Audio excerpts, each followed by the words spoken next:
realmente estaría solamente especulando o haciendo una estimación sin un fundamento sólido. Si te dijera yo que sí ha aumentado, por ejemplo, digamos, el encuentro entre los niños y un libro, ¿no? Que, que digamos, este encierro forzoso al que se han visto obligados las familias y en particular específicamente los niños a vivir, los ha llevado hacia las páginas de un libro. Este sería como un escenario muy optimista. Toman un libro y lo leen y digamos se quedan a solas con el libro, el papá les lee un cuento, la mamá, la abuela, la hermana más grande. Creo que sí se ha hecho un poco más, pero, pero no tengo yo como una, digamos, no soy tan optimista, fíjate Fernando, porque desgraciadamente en muchas casas no hay libros. Los papás no suelen comprar libros porque para la mayoría de las familias la literatura, la lectura no es una prioridad espiritual. Pero no crees, Poncho, la lectura no tiene prestigio en el país y aunque las maestras les encargan que lean, muchos papás soslayan, digamos, esta práctica. No, definitivamente pienso que esos papás que van a una feria de libro, como la que tenemos aquí en la ciudad desde hace 19 años, o que van a una librería y les compran un libro, o incluso en un supermercado, esos grandes, a mí me parece que son avanzos de libra, o sea, que son extraños sujetos que andan deambulando sobre el planeta Tierra. Papás que, digamos, que abrigan a los hijos y que tratan de acercarles libros, son muy extraños, son seres anormales. No es un comportamiento, digamos, ordinario. Entonces, en ese sentido, yo creo que es mucho más fácil que los papás le den un teléfono celular al niño, por ejemplo, Poncho, un teléfono celular, entonces, para que descargue juegos o para que se entretenga con su nana electrónica. Bueno, O un poco para entretenerlos y para que ahí gasten el tiempo. Creo que en realidad son muy pocos los padres que lo hacen. Pero ahora te voy a decir, el niño no ocupa estar leyendo horas y horas. El niño puede leer un cuento, no sé, por ejemplo, El mejor truco del abuelo, lo puede leer en 20 minutos y con eso es suficiente, no ocupa más. O sea, el acto de leer no se necesita mucho tiempo para invertir. ¿Por qué? Porque lo que el libro va a hacer es tratar de afectar al lector, tratar de que la historia que está contenida en este libro de alguna manera le ayude al niño a percibir la realidad de una manera diferente. La literatura siempre ha sido una práctica de iniciados. O sea, desgraciadamente la lectura no forma parte de las costumbres y de los hábitos que tiene la gente en general. La literatura siempre ha sido como parte, como un bien de consumo de una cofradía. Claro, lo ideal es masificarla y que la mayor parte de la gente pueda acceder a la belleza, al conocimiento que tienen los libros, que acceda al goce y al placer que tienen los libros y que ofrecen los libros, pero siendo sinceros, creo yo que va a seguir siendo una élite, un porcentaje de la población muy bajo el que va a seguir leyendo. Por más esfuerzos que se hacen, algunos reales, algunos totalmente simulados y demagógicos, de parte de instituciones de todo tipo, no voy a especificar de nadie en particular. En ese sentido, la gente que va descubriendo, que hace el hallazgo de que los libros se convierten en un instrumento de exploración de su propia naturaleza, de su propio ser, de su propio mundo, esa gente se va enganchando y se siente cautivada por los libros y va a continuar posiblemente su trayectoria como lector. Hay más lectores ahora que hace 10 años o 20. O sea, hay un consumo de libros mucho más alto. La literatura que se vende mucho más en este país es la literatura infantil. O sea, los niños, en ese sentido, es como mucho más prometedora, promisorio el futuro con esos niños que están teniendo libros en sus manos. Lo que pasa es que la situación en América Latina o en lo que llamamos América Latina es muy similar a México. O sea, hay países que están peor que México. O sea, si aquí es dramático el índice lector, yo creo que son menos de 3 libros por persona al año. La gente en general, si las estadísticas que hacen son 3, vamos a suponer que fueran 5 en un cálculo muy optimista, que fueran 5, sí es aún dramáticamente bajo el número de libros que la gente lee. Así es. ¿Por qué? Porque bueno, ya no voy a compararte con Finlandia ni Alemania, países que tienen un notable desarrollo, pero lo puedes comparar con Estados Unidos, por ejemplo, que es una sociedad que realmente no es tan diferente a nosotros. Es cosa de echarle ojo a cualquier ciudad y te vas a dar cuenta que hay una gran cantidad de pobreza, de gente que vive en la calle, de droga, de violencia, de discriminación, etcétera. Entonces, es un país que aún así tiene un notable desarrollo lector frente a nosotros. Exacto, tú no puedes contagiar el gusto por un arte si no tienes ese gusto. O sea, tú no puedes contratar pasión por la música o por el teatro o por el cine. Si tú no tienes esa pasión, tú careces de esa pasión. Si tú parece que estás en un estado psicótico. O sea, entonces, ¿qué es lo que hay que hacer? Tenemos como que reactivar, sensibilizar a esos maestros para que ellos puedan socializar el gusto por la lectura, tanto a los maestros de los niños pequeños hasta arriba y también a los padres. O sea, creo yo, desde mi punto de vista, los mejores maestros que enseñan a leer y a contagiar el gusto por los cuentos y por la lectura son las maestras de preescolar. Parece que vivimos en una sociedad que no se da cuenta que está ciega o que se tapa los ojos, se tapa las orejas y se tapa la boca como el chango ese que sale. ¿Por qué? Porque cuando llegan los muchachos que no tienen trayectoria de lectura a las universidades, por ejemplo, ponme la universidad que quieras, no me importa, la que quiera, privada o pública, no quieren leer. O sea, tratan de afanarse rabiosamente en que les den cuestionarios, en que les dejen trabajos, tareas, pero no quieren leer libros. O sea, ellos no se quieren leer libros por una razón muy sencilla, porque no son lectores, porque no saben leer, porque no pueden comprender lo que leen. Bueno, y la comprensión lectora está por los suelos. No te escuché, perdón, dime. Y aparte la comprensión lectora está por los suelos. Sí, pero la comprensión lectora está muy estrechamente vinculada al placer de la lectura y al hecho de que tú disfrutes la lectura y de que entiendas lo que ocurre en esa historia. En un libro, por ejemplo, este que tengo aquí, no sé, La noche más noche, se llama de un niño que pierde a su papá en la travesía escapando como un refugiado, pues como un emigrante, y se le muere y él le tiene miedo a la oscuridad, a la noche, porque la oscuridad lo devoró al papá. Entonces, cuando el niño se siente afectado emocionalmente, se va enganchando y va entendiendo las historias y sabe que la historia que está latente en el libro tiene un estrecho vínculo con su propia existencia. Y en ese sentido, eso es lo que hace falta subrayar.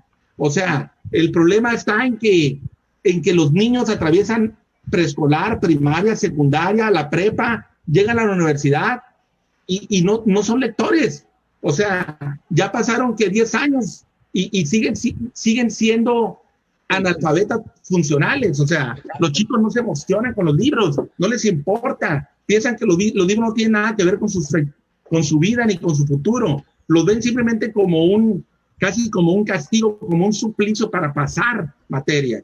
O sea, todo el mundo habla y hace homenajes a la lectura, se disfrazan de libros, hacen tendederos muy lindos. El día del libro van y ponen libros en la plazuela para que la gente los agarre, leen poemas en la parada de los camiones, pero todo eso es como medio inútil. O sea, lo único que hace el lector a un niño es que el papá se pare enfrente, como tú dijiste, Fernando, hace rato, de su hijo y le cuente el cuento y le haga ruidos y le haga como el lobo y de pronto tocaron la puerta. Oh, ¿quién es? O sea, tienes que actuar porque el niño lee plano. ¿Me entiendes? Sí. Tú eres el que tiene que hacer vivenciar la experiencia lectora y si no la haces, Lo único que estás haciendo, fíjate, cada vez que tú lees mal como papá o como maestro o como profesor de literatura, lo único que haces es espantar el deseo lector.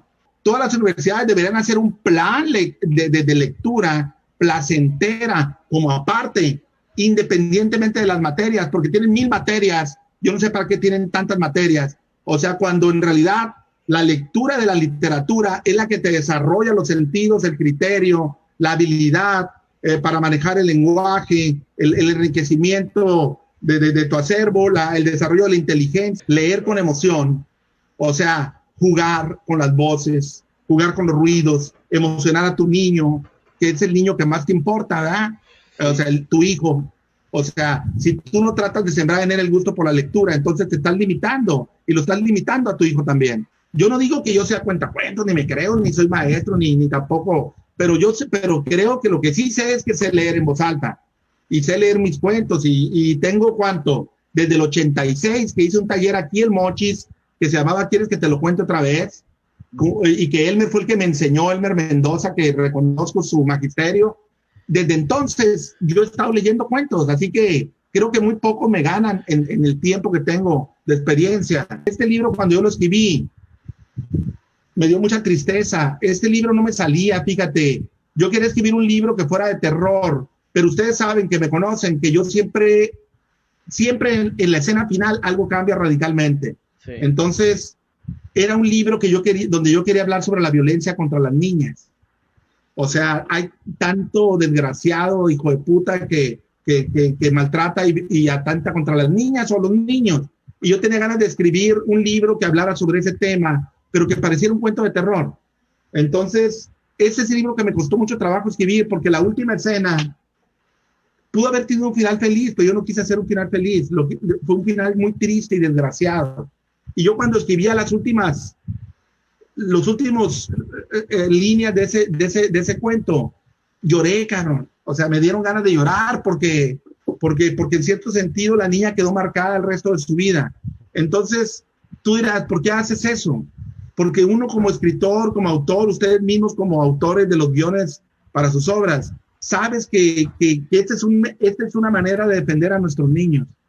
Es una arma, es una herramienta poderosa para que nuestras niñas, como Mariana, aquí no se alcanza a ver bien, bueno, aquí se ve más bien aquí como Mariana, que puede ser tu hija.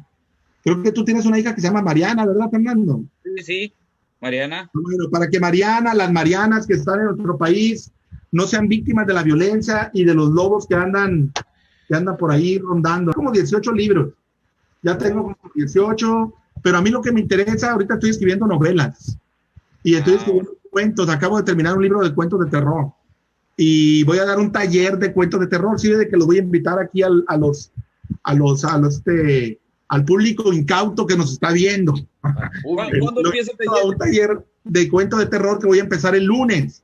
El lunes de 5 a 7 horas del Pacífico, y si están en otra ciudad, pues la Ciudad de México sería de 6 a 8. Se llama Instrucciones Siniestras para escribir cuentos de terror.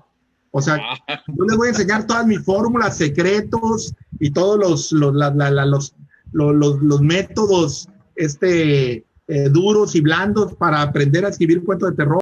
El otro día leí un artículo de Wisława Szymborska, una premio Nobel de Polonia que ganó en poesía, el premio más importante de literatura del mundo, que los cuentos de terror cumplen una función importante para los niños porque afirman su individualidad, porque hacen que el niño aprenda a resistir la agresión del exterior y porque los cuentos de terror generalmente te hacen sufrir a ti como lector, aunque es un sufrimiento distante, digamos.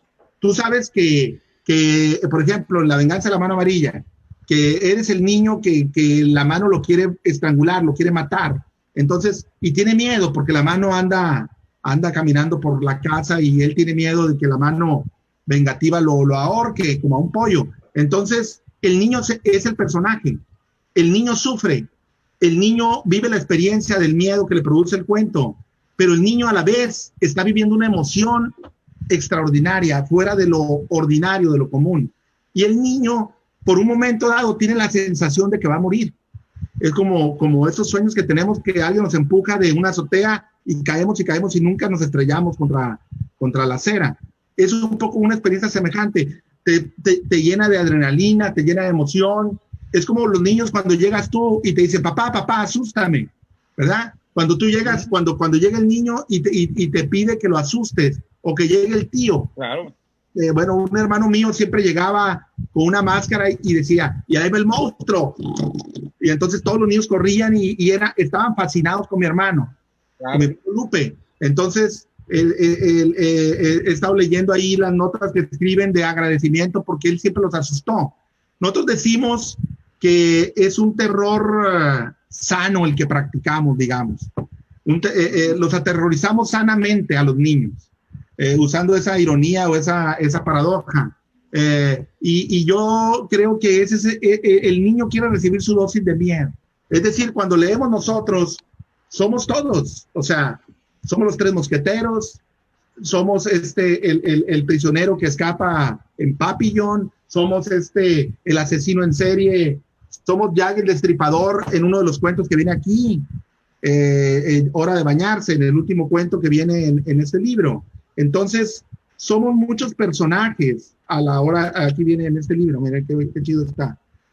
Somos Jack el Destripador. Entonces, la literatura, el arte, el teatro de títeres, el cine, nos da la posibilidad de ser muchos personajes más, salirnos de la miseria de ser solamente una persona. Y a mí por eso me fascina escribir. Siempre estoy pensando en escribir, porque yo puedo ser muchas personas. Yo puedo inventar y crear a mis personajes y puedo yo vivir y experimentar las emociones que estos personajes experimentan aunque sea imaginariamente. Por eso es tan importante para mí escribir.